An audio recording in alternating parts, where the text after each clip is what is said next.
Hello everyone, welcome to ओकुल India के सबसे अफोर्डेबल लर्निंग प्लेटफॉर्म में आप सभी लोगों का एक बार फिर से बहुत बहुत स्वागत है। 6 नवंबर 2024, वेडनेसडे यानी बुधवार का दिन, और इंडियन एक्सप्रेस न्यूज़ एनालिसिस की आईना सीरीज़ लेकर मैं शांतनु सनवाल एक बार फिर से आपके सामने हाजिर हूँ। तो आज के सेशन को स्टार्ट करें उससे पहले मैं फिर से आपको एक बार ये बता दूँ कि हमारा जो सी सेट के लाइव क्लासेस का बैच चल रहा है, इस बैच में अगर आप लोग एनरोल होना चाहते हैं तो अभी भी आप लोगों के पास चांस है। ओनली 999 में ये बैच आपको मिल जाएगा। नीचे डिस्क्रिप्शन में लिंक है, उसके थ्रू जाके आप इसकी जो डिटेल्स है वो चेकआउट कर सकते हैं। और अगर कोई आपके मन में क्वेरी है, कोई डाउट है, तो यहाँ पर एक व्हाट्सएप नंबर दिया गया है, उसके थ्रू जाके आप जो भी डाउट है अपना वो पूछ सकते हैं। ठीक है। और आगे बढ़ने से पहले मैं आप लोगों से एक बार फिर से ये रिक्वेस्ट करना चाहता हूँ कि आप में से जो भी लोग इन सेशंस को देखते हैं और आपको किसी भी तरीके की अगर कोई हेल्प होती है इन सेशन से, तो प्लीज़ कुछ ना कुछ कंट्रीब्यूट करने की कोशिश करें, ज़्यादा से ज़्यादा लोग, सो दैट कि थोड़ा सा हमारी भी हेल्प होगी। और डेफिनेटली इसका जो लॉन्ग टर्म बेनिफिट है वो आप लोगों के लिए ये रहेगा कि ये सेशंस इसी तरीके से यूट्यूब पर ज़्यादा से ज़्यादा लंबे समय तक चल पाएंगे। ठीक है, चलिए अब हम लोग आज के न्यूज़पेपर पर चलते हैं और आज के जो आर्टिकल्स हैं वो देखते हैं। तो ये हमारा आज का न्यूज़पेपर है। इसमें फ्रंट पेज पे बात की गई है, America votes and the world waits. ठीक है, अमेरिका में वोटिंग अब हो चुकी है कंप्लीट, और वहाँ पर कुछ कुछ जगहों पर काउंटिंग चल रही है। और अभी की जो लेटेस्ट इन्फॉर्मेशन है उसके हिसाब से डोनाल्ड ट्रंप थोड़ा सा आगे हैं, बट दोनों के बीच में अभी भी काफ़ी क्लोज फाइट देखने को मिल रही है। तो लेट्स सी कि कौन वो जो 270 मार्क है जिसके बारे में हम लोगों ने कल बहुत डिटेल में डिस्कस किया था, उसको कौन क्रॉस कर पाता है। ठीक है। इसके बाद यहाँ पर सुप्रीम कोर्ट का एक फ़ैसला आया है जिसमें सुप्रीम कोर्ट का ये कहना है कि सारी की सारी जो प्राइवेट प्रॉपर्टी हैं उसको स्टेट के द्वारा लिया नहीं जा सकता इन द, मतलब फॉर कॉमन गुड। ये नहीं कह सकता स्टेट कि हम कॉमन गुड के लिए जितने भी प्राइवेट प्रॉपर्टीज़ हैं उसको ले सकते हैं। ठीक है, तो यहाँ पर सुप्रीम कोर्ट ने एक ये बात की है। इसके बाद सुप्रीम कोर्ट ने ये जो यूपी का मदरसा एक्ट है इसको भी अपहोल्ड किया है। हालांकि वो हायर डिग्रीज नहीं दे सकते, उस बारे में बात करेंगे, एक्सप्लेन पेज पर एक आर्टिकल है। इसके बाद सेकंड पेज पर बात करें तो ये तो वही फ्रंट पेज का कंटिन्यूएशन है। इसके बाद यहाँ पर एक चलो इंडिया ड्राइव, ठीक है, इसकी बात हो रही है। और ये है कि जो यूके में एक वर्ल्ड ट्रैवल मार्ट चल रहा है उसमें ये बोला गया है कि जो इंडियन डायस्पोरा है वहाँ पर, ठीक है, मतलब जो इंडियन ओरिजिन वगैरह के लोग हैं, वो अपने साथ 5 फ्रेंड्स जो हैं उनका नाम नॉमिनेट कर सकते हैं और उनको फ्री बेसिस पर वीज़ा जो है वो मिल जाएगा। तो सो दैट कि वो इंडिया आ सकते हैं और इससे भारत में पर्यटन को या टूरिज़्म को जो है वो बढ़ावा मिलेगा। ठीक है, चलिए मैं करता हूँ कंटिन्यू, 1 मिनट रुकिएगा।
इसके बाद एक आर्टिकल जो है वो इकोनॉमी वाले पेज में है कि how dedicated freight corridors are adding to GDP growth and boosting the rail revenues. ठीक है, कि डेडिकेटेड फ्राइट कॉरिडोर जो होते हैं वो कैसे जीडीपी ग्रोथ में ऐड कर रहे हैं, मतलब जीडीपी ग्रोथ को बढ़ा रहे हैं, और इससे रेलवे का रेवेन्यू कैसे बढ़ रहा है। ठीक है, इस बारे में बात होगी। और यहाँ पर दो आर्टिकल एक्सप्लेन पेज में है। एक बात करता है कि how Trump 2.0 what Trump 2.0 could mean for India US trade, यानी कि अगर ट्रम्प जो है वो दोबारा राष्ट्रपति बन जाते हैं, जीत जाते हैं, तो इसका मतलब भारत और अमेरिका का जो व्यापार है उसके लिए क्या उस पर असर पड़ेगा, उसकी यहाँ पर बात की गई है। और नीचे एक आर्टिकल जो है ये सुप्रीम कोर्ट का दिया गया है कि why the supreme court upheld constitutional validity of UP Madrasa act 2004। ठीक है, ये वही है जिसका मैंने आपको फ्रंट पेज पर भी बताया कि यूपी मदरसा एक्ट को की कॉन्स्टिट्यूशनल वैलिडिटी को यहाँ पर सुप्रीम कोर्ट के द्वारा अपहेल्ड किया गया है।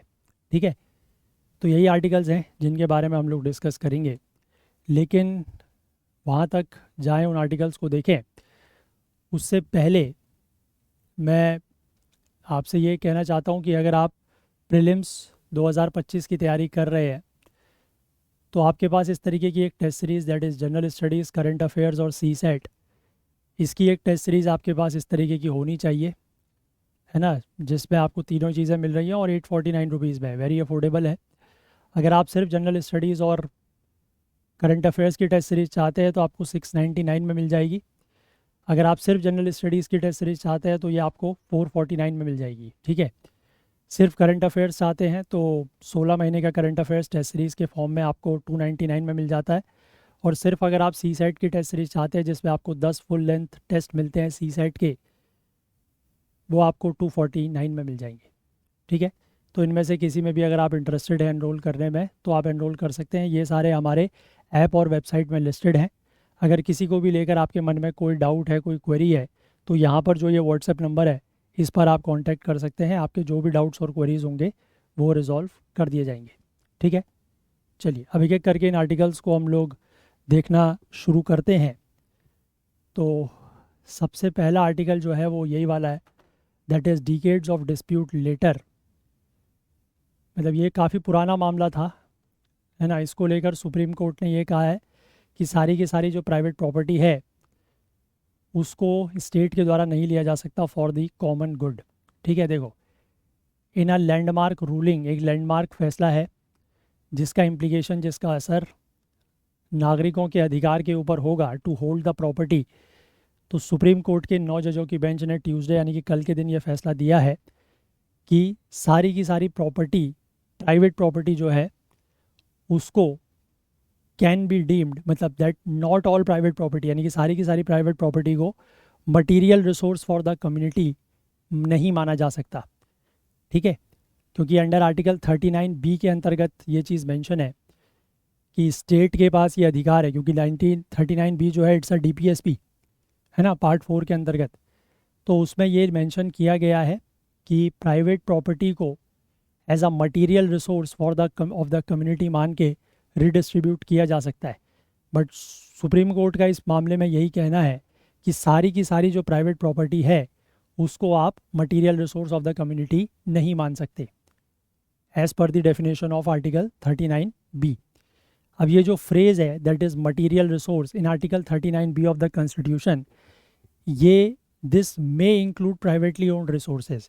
ठीक है, ये प्राइवेटली ओन्ड रिसोर्सेज को इंक्लूड कर सकता है, बट सारी की सारी जो प्राइवेटली ओन्ड रिसोर्सेज हैं वो इस फ्रेज़ के अंतर्गत नहीं आती हैं। ऐसा जो मेजॉरिटी ओपिनियन है उसमें कहा गया है। इसमें DY चंद्रचूड़ जो हैं CJI वो थे, उन्होंने मेजॉरिटी रूलिंग लिखी है खुद के लिए, और जस्टिस ऋषिकेश रॉय, JB पारदीवाला, मनोज मिश्रा, राजेश बिंदल, सतीश चंद्र शर्मा और अगस्तीन जॉर्ज मेसी की तरफ से जस्टिस BV नागरत्ना ने पार्शली डिसएग्री किया है मेजॉरिटी के जजमेंट के साथ, और जस्टिस सुधांशु धूलिया ने पूरी तरीके से डिसेंट यहाँ पर किया है। CJI चंद्रचूड़ का हमें पता ही है कि 9 तारीख को ये रिटायर हो रहे हैं। सिर्फ 3 दिन का कार्यकाल इनका बचा हुआ है, 3 मतलब आज का दिन मिला के 4 दिन का। ठीक है, इस हफ्ते रिटायर हो जाएंगे ये। अब इसके बाद यहाँ पर क्या लिखा है, देखो, the ruling in the constitutional reference essentially undoes several decades of Supreme Court jurisprudence on the issue। कि जब किसी कॉन्स्टिट्यूशनल रेफरेंस को लेकर कोई फैसला आता है तो वो क्या करता है कि उस इशू के ऊपर जो सुप्रीम कोर्ट का काफ़ी पुराना कोई फैसला होता है, ठीक है, उसको वो पलट देता है। ऐसा बहुत बार देखने को मिला है। The line of judgments holding that both public and private resources fell within the ambit of material resources of the community under article 39B। ये बेसिकली एक केस था बहुत पुराना 1977 का, minority opinion by justice VR Krishna Iyer in state of Karnataka versus Shri Ranganath Reddy. तो वहाँ से ये बात सामने निकल के आई थी कि चाहे पब्लिक प्रॉपर्टी हो या प्राइवेट रिसोर्स हो, ठीक है, ये दोनों ही जो आर्टिकल 39B के अंतर्गत material resource of the community है उसके दायरे में आते हैं। इसके बाद 1982 का एक 5 जज की कॉन्स्टिट्यूशनल बेंच की रूलिंग थी जिसको ऑथर किया गया था, जस्टिस थे उस समय जस्टिस O चिन्नप्पा रेड्डी के द्वारा, in the case of Sanjeev coke manufacturing company versus Bharat coking coal limited. इसने जस्टिस अय्यर के फैसले को सही माना था, ठीक है। अब यहाँ पर सुप्रीम कोर्ट का जो मेजॉरिटी ओपिनियन है उन्होंने इन जजमेंट से डिसएग्री किया है। इनका कहना है कि जस्टिस अय्यर ने जो अपना नेट है वो बहुत बड़ा कास्ट किया था, ठीक है, जिसमें उन्होंने ये कहा कि ऑल द रिसोर्सेज जो कि मटेरियल नीड्स को मीट करते हैं वो इस फ्रेज में कवर्ड है। और सरकार अगर कोई भी अटेम्प्ट करती है इस तरीके के रिसोर्सेज को नेशनलाइज करने का तो वो आर्टिकल 39B के अंतर्गत आ जाएगा। ऐसा ही कहा गया था उसमें। अब यहाँ पर मैंने आपको ये बताया कि ये जो आर्टिकल 39B है ये DPSP हो गया, पार्ट 4 के अंतर्गत आ रहा है। तो ये एक ऑब्लिगेशन यानी कि एक जिम्मेदारी रखता है किसके ऊपर, स्टेट के ऊपर, कि वो ऐसी पॉलिसी बनाए towards securing the ownership and control of the material resources of the community are so distributed as best to subserve the common good, ठीक है, ये उसमें लिखा गया है। अब DPSP जो है वो बेसिकली क्या है, वो सरकार के लिए कि सरकार अगर कोई भी कानून बनाती है उसके लिए एक गाइडिंग प्रिंसिपल्स हैं, लेकिन ये किसी भी कोर्ट में DPSPs are not enforceable in any court of law, ठीक है, ये बात यहाँ पर की गई। अब जस्टिस नागरत्ना जो है उन्होंने एक सेपरेट जजमेंट में ये जो मेजॉरिटी का व्यू है कि on what constitute material resources of the community, उस बात से तो वो सहमत हैं। और उन्होंने ये कहा कि इसके लिए थोड़ा सा फ्लेक्सिबल इंटरप्रिटेशन करने की ज़रूरत है एज़ पर चेंजिंग टाइम्स, वैसे बदलते हुए समय के साथ। और कॉन्स्टिट्यूशन का जो सिर्फ ऑर्गेनिक टेक्स्ट है ना, उसको थोड़ा सा फ्लेक्सिबली इंटरप्रेट करने की ज़रूरत है क्योंकि जैसे जैसे समय बदल रहा है। तो इनका ये कहना है कि neither can there be canonization of the socialist policies followed by the state nor can the principles akin to laissez-faire economics be ignored at a time when they have been resurrected by the state itself to suit the development of the economy in the country and for the benefit of the people।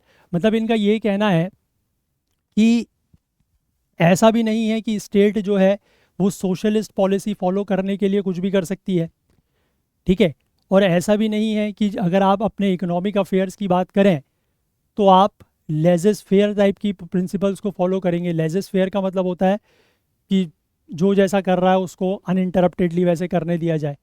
तो दोनों ही चीज़ें नहीं हो सकती, ठीक है, इन चीज़ों को आप इग्नोर नहीं कर सकते, ठीक है, जब स्टेट जो है वो development of the economy in the country की बात कर रहा हो और लोगों के बेनिफिट ऑफ द पीपल की बात कर रहा हो, ठीक है। इसके बाद मेजॉरिटी जजमेंट में ये भी कहा गया है कि आर्टिकल 39B को जो इंटरप्रेट किया गया है to place all private property within the ambit of material resources of the community, ये सिर्फ वन ऑफ द 3 रिक्वायरमेंट्स, सिर्फ 3 में से एक रिक्वायरमेंट को जो इस फ्रेज की है उसको सेटिस्फाई करता है, that the goods in question must be a resource. हालांकि उस पर जो 2 टर्म और है मटीरियल और कम्युनिटी, उनको वो इग्नोर करता है। तो बेंच ने ये कहा कि ये जो वर्ड है that is material and community, ये मीनिंगलेस सुपरफ्लूटीज नहीं है। मतलब ऐसा नहीं है कि इन वर्ड्स को ऐसे ही रख डाल दिया गया है, इनका कुछ ना कुछ अर्थ है। The words of the community must be understood as distinct from the individual, है ना। अगर वर्ड्स ऑफ द जो कम्युनिटी वर्ड है इसको इंडिविजुअल से अलग समझना है, और इनफैक्ट अगर आर्टिकल 39B जो है this was meant to include all resources owned by an individual, ठीक है। अगर अगर आर्टिकल 39B का मतलब ये होता कि वो सारे के सारे रिसोर्सेज जो प्राइवेट रिसोर्सेज हैं, है ना, resources owned by an individual, अगर उनको इंक्लूड करता तो कोर्ट का कहना है कि it would state that the ownership and control of the resources is so disputed as to best subserve the common good. यानी कि फिर आर्टिकल 39B की जो स्टेटमेंट होती वो कुछ इस तरीके की होती। और अगर प्रोविज़न का मतलब ये होता कि वो प्राइवेटली ओन्ड रिसोर्सेज को एक्सक्लूड करना चाहता है, तो फिर उसमें क्या होता है कि ownership and control of resources of the state, ठीक है, फिर उसमें स्टेट होता, रिसोर्सेज ऑफ द कम्युनिटी नहीं होता, ठीक है, instead of its current phrasing. तो इसमें जो वर्ड लिखा गया है of the community rather than of the state, ये इंडिकेट करता है specific intention to include some privately owned resources, कि हाँ इसमें कुछ प्राइवेटली ओन्ड रिसोर्सेज को इंक्लूड किया जा सकता है।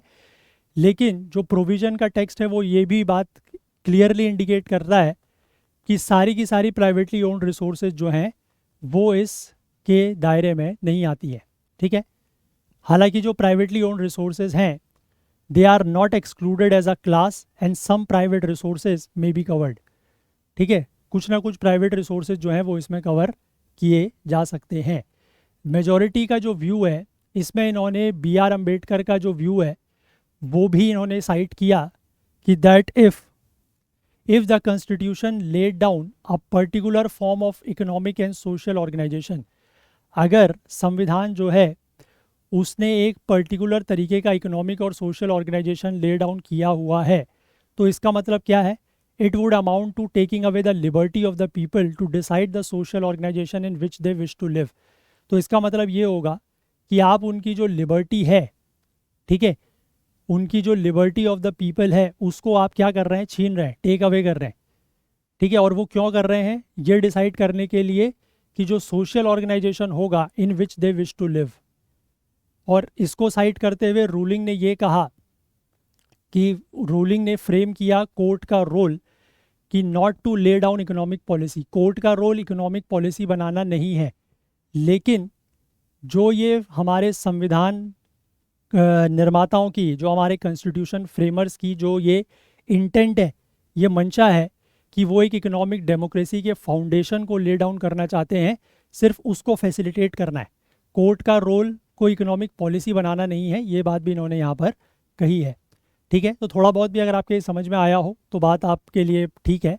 बस इतना ध्यान रखिएगा कि आर्टिकल 39B क्या है ना। और आर्टिकल 39B के अंतर्गत ये ध्यान रखिएगा कि नॉट ऑल प्राइवेट प्रॉपर्टी, सारी की सारी प्राइवेट प्रॉपर्टी जो है वो इसके दायरे में नहीं आती है, ठीक है। ये मेन बात है, क्लियर हो गया। चलिए इसके बाद अगला आर्टिकल देखते हैं। Chalo India drive, that is free visa for friends of diaspora at world travel mart in UK, ठीक है। देखो मिनिस्ट्री ऑफ टूरिज़्म जो है वो यहाँ पर लॉन्च करने वाला है चलो India campaign on the sidelines of the ongoing world travel mart in London, ठीक है। लंदन में एक वर्ल्ड ट्रैवल मार्ट चल रहा है, उसके साइडलाइन में हमारा जो पर्यटन मंत्रालय है वो चलो इंडिया कैंपेन एक चलाने वाला है। चलो इंडिया बेसिकली एक फर्स्ट ऑफ इट्स काइंड, यानी कि अपने आप में ये एक इस तरीके का पहला इनिशिएटिव है। ये क्या है, to bring more foreign tourist to India, ज़्यादा से ज़्यादा फॉरेन टूरिस्ट को इंडिया में लाने का ये एक इनिशिएटिव है, एक प्रयास है, जहाँ पर सरकार क्या करेगी कि जो डायस्पोरा मेंबर्स हैं उनके फ्रेंड्स को अलाउ करेगी कि उनको फ्री वीज़ाज मिल जाए। 5 फॉरेन नेशनल्स हर OCI के द्वारा, हर OCI कार्ड होल्डर के द्वारा 5 फॉरेन नेशनल्स नॉमिनेट किए जाएंगे एक स्पेशल पोर्टल पर, और वो एलिजिबल होंगे for gratis e visas. Gratis e visas मतलब जिनको विदाउट फीस वीज़ा जो है वो मिल जाएगा, ठीक है। तो इसमें ये बताया गया है कि कुल मिला के 5 मिलियन यानी कि 50 लाख के आसपास OCI कार्ड होल्डर्स हैं गवर्नमेंट रिकॉर्ड्स के हिसाब से, और हर OCI होल्डर जो है वो 5 पीपल तक नॉमिनेट कर सकता है, लेकिन total number of free E visas जो इस स्कीम के अंतर्गत, इस इनिशिएटिव के अंतर्गत ग्रांट किए जाएंगे, दैट विल बी 1 लाख। ठीक है, वैसे भी ना तो सारे ना तो OCI कार्ड होल्डर जो है वो नॉमिनेट करेंगे, ना सारे वो लोग आएंगे, तो 1 लाख भी है तो काफ़ी है। और जब ये पोर्टल लाइव हो जाएगा तो OCI कार्ड होल्डर को क्या करना होगा, रजिस्टर करना होगा, और साथ ही साथ उनके जो नॉमिनेटेड फ्रेंड्स हैं उनकी डिटेल्स वहाँ पर डालनी होगी। उसके बाद उनको एक यूनिक कोड मिलेगा वेरिफिकेशन के बाद, और जो डेजिग्नेटेड फ्रेंड्स हैं वो उस स्पेशल कोड का यूज़ करके फ्री वीज़ा अवेल कर सकते हैं। अब यूके की अगर हम बात करें तो यूके जो है वो 3rd लार्जेस्ट सोर्स मार्केट है for inbound tourist to India, यानी कि भारत में आने वाले जो पर्यटक हैं, तीसरे नंबर पर सबसे ज़्यादा कहाँ से आते हैं, यूके से, ऑलमोस्ट 1.9 मिलियन। It also has one of the largest या biggest Indian diaspora, one of the biggest Indian diaspora भी यहीं पर है। इसके बाद मिनिस्ट्री ऑफ टूरिज़्म जो है वो पार्टिसिपेट कर रही है एट द WTM, ठीक है, जो यहाँ पर ये मार्च चल रही है लंदन में 5 नवंबर से 7 नवंबर के बीच में, इसमें ये पार्टिसिपेट कर रहे हैं। 50 स्टेक होल्डर्स का डेलीगेशन है, जिसमें state governments, inbound tour operators, airlines, hoteliers हैं। वो बेसिकली वहाँ पर इंडिया की जो वाइब्रेंट कल्चरल डाइवर्सिटी है उसको दिखा रहे हैं, हमारा जो वास्ट टूरिज़्म प्रोडक्ट्स है उसको दिखा रहे हैं, और उससे क्या एक्सपीरियंस मिल सकता है उन चीज़ों को ये दिखाने की कोशिश कर रहे हैं, सो दैट कि लोग थोड़ा सा इससे इन्फ्लुएंस्ड हो, प्रभावित हों, और इंडिया में आने की, ज़्यादा से ज़्यादा लोग इंडिया में आएँ। इसके बाद यहाँ पर लिखा है कि 2023 के दौरान कुल मिला के 9.5 मिलियन फॉरेन टूरिस्ट जो है वो इंडिया आए, जिसमें से लगभग 0.92 मिलियन जो है वो यूके से थे। 3rd largest source market for inbound tourist in India, ऐसा डेटा टूरिज्म मिनिस्ट्री का स्टैटिस्टिक्स बताता है। ठीक है, तो ये चलो इंडिया ड्राइव, चलो इंडिया कैंपेन अगर पूछ लिया जाए तो ध्यान रखिएगा क्या है। ठीक है, क्लियर है बात? चलिए, इसके बाद यहाँ पर लिखा है कि how dedicated flight corridors are adding to GDP growth and boosting the rail revenues, कि किस तरीके से जो ये डेडिकेटेड फ्लाइट कॉरिडोर्स हैं ये GDP ग्रोथ में ऐड कर रहे हैं, और कैसे रेल रेवेन्यू को ये बढ़ा रहे हैं। डेडिकेटेड फ्लाइट कॉरिडोर्स जो हैं वो इंडिया की GDP को इम्प्रूव कर रहे हैं, और इंडियन रेलवेज़ के रेवेन्यू में सिग्निफिकेंटली ऐड कर रहे हैं। ऐसा एक स्टडी की गई है ऑस्ट्रेलिया की university of New South Wales के द्वारा, उसने ये बात कही है। इस स्टडी में ये कहा गया है कि फ़्लाइट की कॉस्ट जो है उसमें कमी आई है, ट्रैवल टाइम में कमी आई है, इसकी वजह से, डेडिकेटेड फ्लाइट कॉरिडोर्स की वजह से, इसकी वजह से जो कमोडिटीज़ का प्राइस है वो 0.5% तक कम हुआ है, और जो कॉरिडोर्स हैं उनकी वजह से 2.94% ऑफ द रेवेन्यू ग्रोथ जो है वो रेलवे को मिला है 2022-23 से 18-19 के बीच में। अब डेडिकेटेड फ्लाइट कॉरिडोर्स होते क्या हैं? Dedicated flight corridors basically specific routes होते हैं फ्लाइट ट्रांसपोर्टेशन के लिए। फ्लाइट ट्रांसपोर्टेशन का मतलब होता है जो ये होती है आपका, क्या बोलते हैं, सामान ले जाने लाने के लिए, मतलब जैसे मालगाड़ी वगैरह होती है ना, तो उसके लिए एक अलग रास्ता बना होता है, उसको कहा जाता है डेडिकेटेड फ्लाइट कॉरिडोर, जो कि हायर ट्रांसपोर्टेशन कैपेसिटी प्रोवाइड करती है, क्योंकि वहाँ पर जो फ्लाइट ट्रेन्स हैं वो तेज़ी से चल सकती हैं, डबल स्टैक कंटेनर ट्रेन्स वहाँ पर चल सकती हैं, और हैवी हॉल ट्रेन्स, मतलब वो बहुत ज़्यादा सामान लेके वहाँ पर उस तरीके की ट्रेन्स चल सकती है। तो इससे होता क्या है कि जो इकोनॉमिक सेंटर्स उस डेडिकेटेड फ्लाइट कॉरिडोर की लाइन में होंगे, वहाँ की इंडस्ट्रीज़ और लॉजिस्टिक प्लेयर्स को उनकी सप्लाई चेन इंप्रूव हो जाती है, और उससे एक्सपोर्ट इंपोर्ट का ट्रैफिक जो है वो भी बढ़ता है। मिनिस्ट्री ऑफ रेलवेज़ ने 2 DFCs जो हैं वो यहाँ पर बनाए थे। ठीक है, एक तो 1337 किलोमीटर का ईस्टर्न डेडिकेटेड फ्लाइट कॉरिडोर, ये बनाया गया था बिहार के सोननगर से लेकर पंजाब के साहनेवाल तक, और एक बनाया है 1506 किलोमीटर का western dedicated flight corridor from Jawaharlal Nehru port trust in Mumbai to Dadri in UP 2006 में। जो ये ईस्टर्न वाला है ये तो पूरी तरीके से कंप्लीट हो गया है, कमीशन हो गया है, और इसके जो फीडर रूट्स हैं टू डिफरेंट कोल माइंस और थर्मल पावर प्लांट्स वो भी चालू हो चुके हैं। जो वेस्टर्न वाला है वो 93% कमीशन है, और उसके जो फीडर रूट्स हैं सर्विंग वेरियस सीमेंट प्लांट्स और large ports of Mundra, Kandla, Pipavav and Hazira in Gujarat, ये भी चल रहे हैं, और ये एक्सपेक्टेड है कि ये पूरी तरीके से कंप्लीट हो जाएगा अगले साल के दिसंबर तक।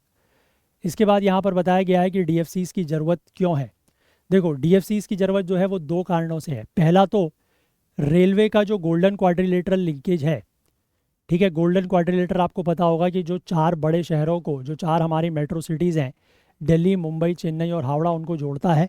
और जो उनके दो डायगनल्स बनते हैं, Delhi to Chennai and Mumbai to Howrah, ये स्ट्रेच जो है ये सिर्फ हमारे पूरे रेलवेज़ का 16% ऑफ द रूट है। लेकिन 52% ऑफ द पैसेंजर ट्रैफिक और 52% ऑफ द पैसेंजर ट्रैफिक को कैरी करता है। और 58% of the revenue earning flight traffic जो है वो इसी रूट पर है। तो इस रूट के ऊपर मतलब आप समझ सकते हैं कि रूट काफ़ी छोटा है और प्रेशर बहुत ज़्यादा है। तो इस वजह से डीएफसी बनाने की बात हुई है। दूसरा रीज़न जो है कि रेलवे का जो शेयर है, ठीक है, टोटल फ्लाइट ट्रैफिक में वो गिर रहा है। तो ये डेटा जो है वो कंपाइल किया गया as part of national rail plan, जिसमें एनविसेज किया गया था the share of flight traffic of railway should go up to 45% by 2030। और डीएफसी के क्रिएशन को अनाउंस किया गया था पार्लियामेंट में ड्यूरिंग द रेलवे बजट और फाइनेंशियल ईयर 2005-06। ठीक है, उसके बाद उस समय प्रधानमंत्री डॉक्टर मनमोहन सिंह हुआ करते थे। तो ईस्टर्न डेडिकेटेड फ्लाइट कॉरिडोर का इन्होंने फाउंडेशन स्टोन रखा था, है ना। और उसके बाद फिर ये जो डीएफसी सीआईएल है, that is dedicated flight corridor corporation of India limited, ये भी इनकॉर्पोरेट होता है ना। और इसके बाद ये जो लेटेस्ट स्ट्रेच है डीएफसी का, उसका इनॉग्रेशन अभी 2024 में हुआ है। करंट स्टेटस की अगर मैं बात करूं तो on an average 325 trains are running per day. 325 train जो है वो यहाँ पर चल रही हैं and 60% more than last year, पिछले साल से 60% ज़्यादा। The freight trains on DFC are faster, heavier and safer. ठीक है, वो ज़्यादा तेज़ चलती है, हैवी भी होती है, ज़्यादा सामान लेके जाती है और सेफ भी होती है। और जब से इंसेप्शन हुआ है, मतलब जब से शुरुआत हुई है, तब से डीएफसीज ने 232 बिलियन ग्रॉस टन किलोमीटर और 122 बिलियन नेट टन किलोमीटर्स का पेलोड कैरी कर लिया है। डीएफसी सीआईएल के according more than 10% of flight running of Indian railways is now handled by DFC. मतलब रेलवेज़ के थ्रू जितना भी सामान, जितना भी माल जाता है, उसमें से 10% से ज़्यादा जो है वो अब डीएफसीज के थ्रू जा रहा है। ठीक है, क्योंकि वैसे भी आपने देखा होगा कि जो नॉर्मल रूट्स होते हैं वहाँ पर भी मालगाड़ियाँ चलती हैं, है ना। तो उनमें भी जा रहा है 90% के आसपास, बट 10% अब डीएफसीज के थ्रू जाने लगा है। इसके बाद यहाँ पर ये लिखा गया है कि 4 और कॉरिडोर जो है वो प्रपोज्ड हैं। एक है east coast corridor from Kharagpur to Vijayawada, 1115 kilometre का। एक है east west sub corridor 1 from Palghar to Dankuni, 2073 kilometre का। एक है east west sub corridor 2 from Rajkharsawan to Andal in 195 kilometres and north south sub corridor from Vijayawada to Itarsi, that is 975 kilometre. ठीक है, तो ये सारे के सारे क्या हैं, ये प्रपोज्ड कॉरिडोर्स हैं। ठीक है, आई होप समझ गए आप बात। तो थोड़ा सा इसके बारे में भी, ये वैसे आप लोग इकोनॉमी में जो इंफ्रास्ट्रक्चर का पोर्शन होता है रेलवेज़ वगैरह के, वहाँ पर जहाँ पर पढ़ते हैं, वहाँ पर इसके बारे में आपने पढ़ा होगा पहले भी। हमने भी अपना जो कोर्स है वहाँ पर इस चीज़ को कवर किया था। तो थोड़ा सा यहाँ से आप कुछ डेटा वगैरह ऐड उसमें कर सकते हैं। ठीक है, चलिए इसके बाद आगे देखते हैं। ये वाला आर्टिकल वैसे मैं चाह रहा हूँ कि आप लोग खुद से पढ़ें, बिकॉज़ इसमें कुछ बहुत ज़्यादा चीज़ें दी नहीं है ऐसी। ठीक है, इसमें ये लिखा हुआ है कि अगर ट्रंप जीतते हैं तो भारत और अमेरिका के ट्रेड के ऊपर क्या असर पड़ेगा। और मुख्य बात यहाँ पर ये लिखी गई है, क्योंकि अभी कुछ दिनों पहले जब ट्रंप ने अपना कैंपेन किया था, तो वहाँ पर उन्होंने ये कहा था कि भारत में जो टैरिफ्स हैं वो बहुत ज़्यादा लगाए जाते हैं and India is a trade abuser. तो सबसे बड़ी चीज़ ये मानी जा रही है कि अगर ट्रंप जीत गए तो ये भारत के सामान के ऊपर, ठीक है, भारत के सामान के ऊपर जो है वो क्या करेंगे, बहुत ज़्यादा टैरिफ लगाना शुरू कर देंगे, ऐसा लग रहा है इनकी बातों से और इनके विचारों से। ठीक है, और इससे होगा क्या नुकसान, इससे नुकसान ये होगा कि हमारा जो सामान है वो अमेरिका में फिर कम्पिटिटिव रेट में एक्सपोर्ट्स नहीं हो पाएगा। और वैसे भी हमारा इंडिया और यूएस का जो ट्रेड है वो बहुत बड़ा है, 120 बिलियन डॉलर का पिछले साल हो चुका था। और दूसरी सबसे बड़ी बात यह है कि इंडिया और यूएस का ट्रेड जो है वो इंडिया के फेवर में है, इट्स अ फेवरेबल ट्रेड, मतलब हम लोग ज़्यादा एक्सपोर्ट करते हैं। ठीक है, तो इन सब चीज़ों को ध्यान में रख के थोड़ा सा इस आर्टिकल को आप लोग पढ़िएगा एंड आई होप कि समझ जाएंगे। ठीक है, अगर नहीं भी समझ पाएंगे तो थोड़ा बहुत कुछ तो समझेंगे, बाकी अदरवाइज़ नहीं तो फिर अभी आगे जब ये जीतेंगे तो उसके बाद फिर काफ़ी सारी चीज़ें आएंगी। बट मैं ये चाहता हूँ कि फ़िलहाल आप लोग इस आर्टिकल को खुद से पढ़ें। ठीक है, चलो मैं शेयर करूँगा आपके साथ। इसके बाद हम ये वाला आर्टिकल देख लेते हैं कि सुप्रीम कोर्ट ने constitutional validity of UP Madrasa act को क्यों अपहेल्ड किया है। अभी कुछ दिनों पहले आपको याद होगा हमने सेक्युलरिज्म के इशू के ऊपर इसको डिस्कस किया था। तो सुप्रीम कोर्ट ने ट्यूसडे को constitutional validity of UP board of Madrasa education act 2004, जिसको मदरसा एक्ट कहा जाता है, उसको अपहेल्ड किया है, उसकी कॉन्स्टिट्यूशनल वैलिडिटी को। हालांकि हायर एजुकेशन को लेकर जो प्रोविजंस हैं उसको उसके कुछ सेक्शंस हटा दिए हैं। और ऐसा करने में सुप्रीम कोर्ट ने इलाहाबाद हाई कोर्ट का जो एक पुराना फैसला था जिसने इस पूरे एक्ट को स्ट्रक डाउन कर दिया था, क्योंकि उसमें ये कहा गया था कि ये सेक्युलरिज्म का जो सिद्धांत है, प्रिंसिपल है, उसको वॉयलेट करता है। ठीक है, अब मदरसा एक्ट क्या है? मदरसाज जो हैं वो रिलीजियस एजुकेशन प्रोवाइड करते हैं इन इस्लामिक टेनेट्स एंड प्रैक्टिसेस, और साथ ही साथ main stream secular education provide करते हैं। ज़्यादातर मदरसाज जो हैं वो क्या फॉलो करते हैं? They follow NCERT curriculum. ठीक है, मदरसा एक्ट जो है वो एक लीगल फ्रेमवर्क प्रोवाइड करता है इन इंस्टीट्यूशंस के लिए। इसने एक UP board of Madrasa education ये भी बनाया हुआ है जो प्रिपेयर और प्रिस्क्राइब करता है कोर्स मटेरियल, और साथ ही साथ एग्ज़ाम कंडक्ट कराता है सभी कोर्सेज़ के लिए। और ये एक्ट जो है वो स्टेट गवर्नमेंट को पावर देता है कि ये रूल्स वगैरह क्रिएट कर सकता है मदरसा एजुकेशन को रेगुलेट करने के लिए। अब इलाहाबाद हाई कोर्ट ने इस एक्ट को क्यों क्वैश किया? तो 22 मार्च के दिन इलाहाबाद हाई कोर्ट ने इस एक्ट को पूरी तरीके से खारिज कर दिया, पूरी तरीके से क्वैश कर दिया, ये कहते हुए कि ये संविधान का जो बेसिक स्ट्रक्चर है उसको वॉयलेट करता है। ठीक है, क्योंकि ये प्रिंसिपल ऑफ सेक्युलरिज्म को फॉलो नहीं कर रहा है। 1973 का जो Kesavananda Bharati versus state of Kerala का जो केस था, इसमें सुप्रीम कोर्ट ने यह कहा था कि पार्लियामेंट जो है वो कॉन्स्टिट्यूशन के बेसिक स्ट्रक्चर को नहीं बदल सकता। और SR Bommai versus union of India 1994 के केस में ये कहा गया कि सेक्युलरिज्म जो है वो बेसिक स्ट्रक्चर का पार्ट है। तो हाई कोर्ट का ये कहना है कि ये एक्ट जो है वो स्टूडेंट्स के लिए कंपलसरी करता है इस्लाम पढ़ना, और जो बाकी मॉडर्न सब्जेक्ट्स हैं उनको ऑप्शनल बनाया गया है। तो इस तरीके से स्टेट जो है वो डिस्क्रिमिनेट नहीं कर सकता by providing education based on religion, कि धर्म के आधार पर एजुकेशन प्रोवाइड करके वो डिस्क्रिमिनेशन नहीं कर सकता। हाई कोर्ट का ये भी कहना है कि एक्ट वॉयलेट करता है right to free and compulsory education under article 21A of the constitution, क्योंकि ये मॉडर्न सब्जेक्ट्स में क्वालिटी एजुकेशन प्रोवाइड नहीं कर रहा है। मैं थोड़ा सा इसको तेज़ इसलिए बता रहा हूँ क्योंकि अभी हमने ये कुछ दिनों पहले ऑब्वियसली देखा हुआ है ये सारी चीज़ें। ठीक है, स्टेट को ये बोर्ड को पावर देता है कि वो हायर एजुकेशन डिग्रीज़ जैसे कि फजील एंड कमील यानी कि पोस्ट जो बैचलर्स या पोस्ट ग्रेजुएट डिग्रीज़ हैं वो भी प्रोवाइड कर सकता है। और ये बेसिकली कन्फ्लिक्ट करता है यूनिवर्सिटी ग्रांट्स कमीशन एक्ट 1956 के अकॉर्डिंग। ये एक ऐसा लॉ है जो एजुकेशन के मामले में प्रेसिडेंस रखता है। ठीक है, अब सुप्रीम कोर्ट ने इस एक्ट को अपहेल्ड क्यों किया है? सुप्रीम कोर्ट ने 3 आधार पर इस हाई कोर्ट के वर्डिक्ट को पलटते हुए इस एक्ट को सही माना है कि बेसिक स्ट्रक्चर का जो टेस्ट जो है उसकी ज़रूरत यहाँ पर नहीं है। कॉन्स्टिट्यूशनल अमेंडमेंट्स जो हैं उनको बेसिक स्ट्रक्चर डॉक्ट्राइन के अगेंस्ट टेस्ट किया जाता है, ऑर्डिनरी लेजिस्लेशन को नहीं। ठीक है, अपने फैसले में सुप्रीम कोर्ट ने यहाँ पर इंदिरा गांधी वर्सेस राजनारायण का जो केस था जिसमें representation of the people act 1958 के अमेंडमेंट का जिक्र था, ठीक है, वो इनेक्ट किया गया था to reverse the Allahabad high court ruling, Indira Gandhi को इलेक्शन में पार्टिसिपेट करने से डिस्क्वालीफाई करने के लिए इस अमेंडमेंट को चैलेंज किया गया for violating the constitution's basic structure.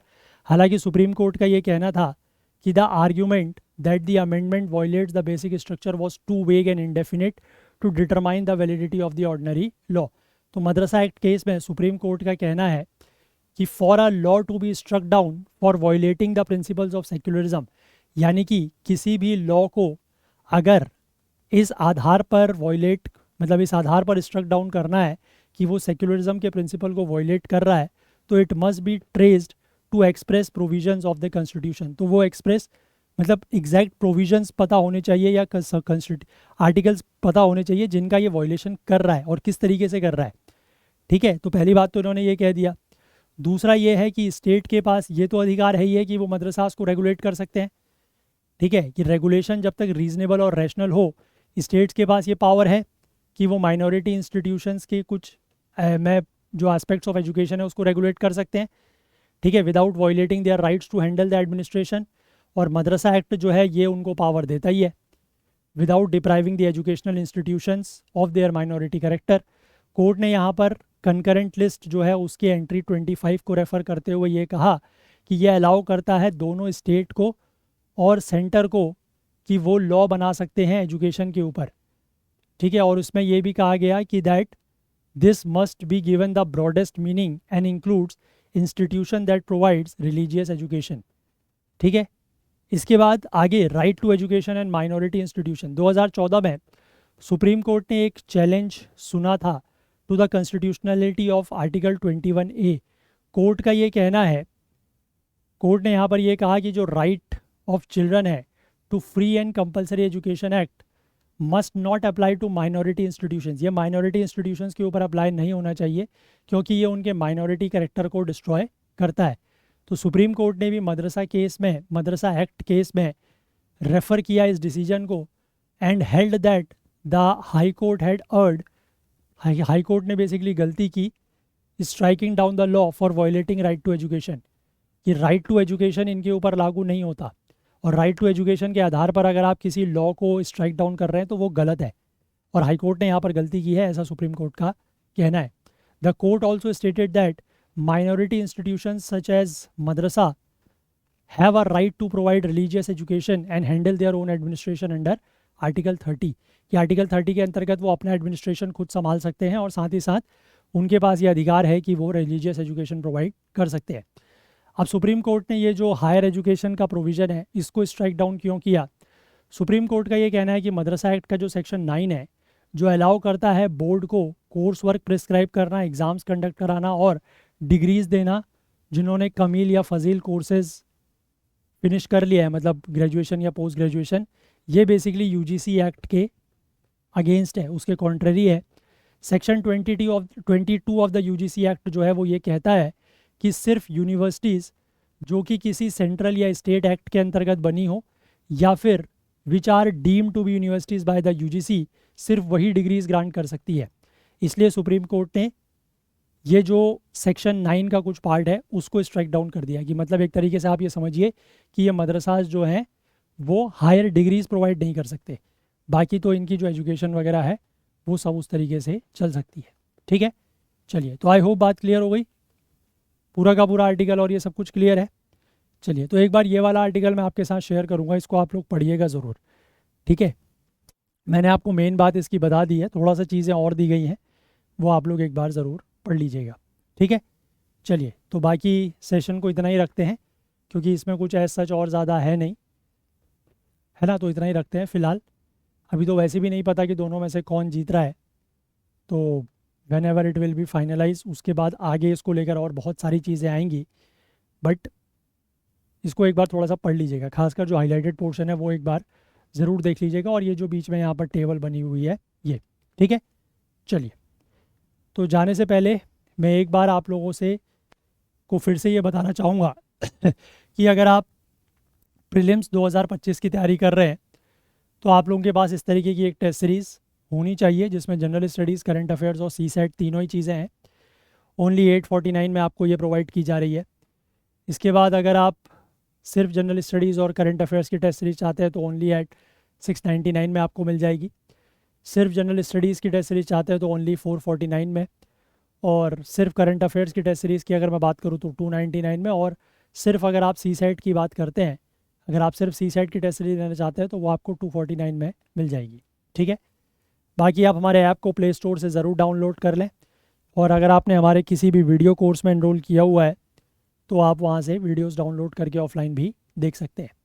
बाकी जाने से पहले मैं एक बार आप लोगों से फिर से रिक्वेस्ट करना चाहूँगा कि आप में से जो भी लोग इन सेशंस को देखते हैं, फॉलो करते हैं और आपको किसी भी तरीके की अगर कोई हेल्प या मदद मिलती है तो प्लीज़ कुछ ना कुछ कंट्रीब्यूट करने की कोशिश ज़रूर करें, सो दैट कि थोड़ा सा हमारी भी हेल्प होगी और आप लोगों को भी इसका लॉन्ग टर्म बेनिफिट जो है वो ज़रूर मिलेगा। तो चलिए, अगर आपको आज का सेशन पसंद आया हो तो लाइक ज़रूर करें, ज़्यादा से ज़्यादा शेयर करें। आपके जो भी डाउट्स हैं, जो क्वेरीज़ हैं, वो आप कमेंट कर सकते हैं। अगर आपने चैनल को सब्सक्राइब नहीं किया है तो मैं रिक्वेस्ट करूँगा कि वो भी ज़रूर करें। बेल आइकन प्रेस करना ना भूलें ताकि वीडियोज़ की नोटिफिकेशन आपको ऑन टाइम मिल सके, और साथ ही साथ अपना प्यार, अपना सहयोग वो भी हमारे साथ बनाए रखें। हाईलाइटेड आर्टिकल्स आपको करंट अफेयर्स ओकुल टेलीग्राम चैनल पर मिल जाएंगे, जिसका लिंक नीचे डिस्क्रिप्शन में दिया हुआ है, या फिर आप इसको करंट अफेयर्स ओकुल सर्च करके भी ज्वाइन कर सकते हैं, या इस क्यूआर कोड को स्कैन करके भी ज्वाइन कर सकते हैं। ठीक है, चलिए, तो आज के लिए इतना ही रखते हैं, बाकी कल को फिर से मिलेंगे इंडियन एक्सप्रेस न्यूज़ एनालिसिस की आईना सीरीज़ के साथ। तब तक के लिए अपना बहुत बहुत ध्यान रखें। Please do take care of your self. Thank you, have a nice day, bye bye.